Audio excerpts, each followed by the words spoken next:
आदिवासी भागामध्ये दरवर्षी भाताची जमीन सगळं बांधणी देऊन जातात. 1 रुपया न खर्च करताना सरकार उत्तर त्या भागामध्ये पैसे देतात आणि आदिवासींना का पैसे देते नाही? आदिवासी नाही का ते शेतकरी नाही का?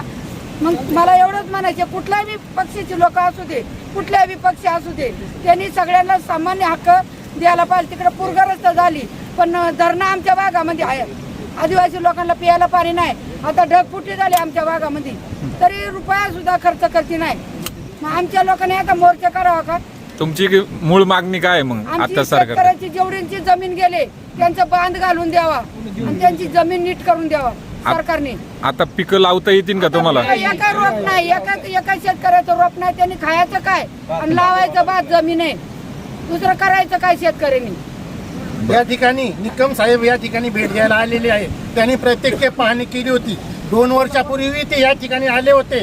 त्यांनी त्यावेळेलाही पाहणी केली होती. त्यावेळेला तुम्ही आमच्या आदिवासीला 1ही रुपया मिळाला नाही. नुसते फोटो काढतात, घेऊन जातात. या ठिकाणी निकम साहेब आल्यामुळे मी त्यांचे आभार मानतो. आणि त्यांनी वरपर्यंत हे जागृत आमचं देवस्थान आहे कळमजाई माता, इकडे 2-3 दरे, तिन्ही दऱ्यांचा सरशेवटपासून तर ह्या पुलापर्यंत एकही बांध राहिलेला नाही, जमिनीत माती राहिलेली नाही, दगड जाग्यावर थांबलेला नाही. तरी सर्व आम्हाला भरपाई आदिवासी बांधवांना किंवा इतर समाजाला पण मिळावी अशी मी निकम साहेबांपर्यंत विनंती करतो.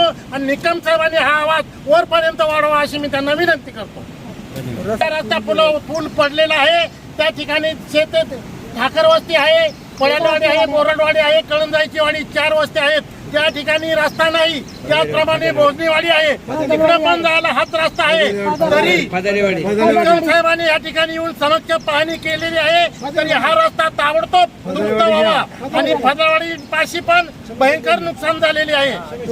त्याचप्रमाणे जळकेवाडी या ठिकाणी डांबरी रस्ता आहे, त्या ठिकाणी आताच रस्ता बंद झालेला आहे. त्या ठिकाणी सुद्धा माणसाला जायला वेळ नाही. या ठिकाणी बजरंग उगले, जनाबाई उगले सकाळी 5 वाजल्यापासून या ठिकाणी फिरत आहे.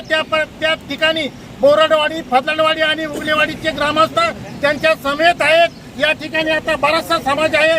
सकाळी पारधी साहेब येऊन गेले, त्यांची मंडळी पण उपसभापती येऊन गेले, ते आले आहेत. अजून मामलेदार कचेरीमधून या ठिकाणी कोणी आलेले नाही. तलाठीबाई या ठिकाणी आलेले, ग्रामसेवक बाई या ठिकाणी आलेले आहे.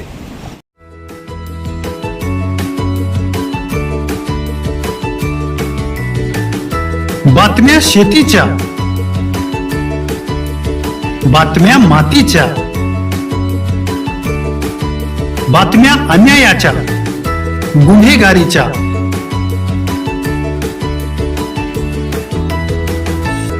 राजकारणाच्या आणि समाजकारणाच्या, शोषणाविरुद्ध बुलंद आवाज, जनसामान्यांच्या हुंकाराची गाज, सत्कार्याला प्रोत्साहन, दुष्कृत्याला अनुशासन, निर्भीड, निस्पृह, सडेतोड, बेधडक आणि रोखटोक म्हणजेच विघ्नहर टाइम्स. शोध बातमीचा, ध्यास सत्याचा. आपलं चॅनल, आपली बातमी. सबस्क्राईब तर कराच, पण बेल आयकॉनवर क्लिक करायलाही विसरू नका.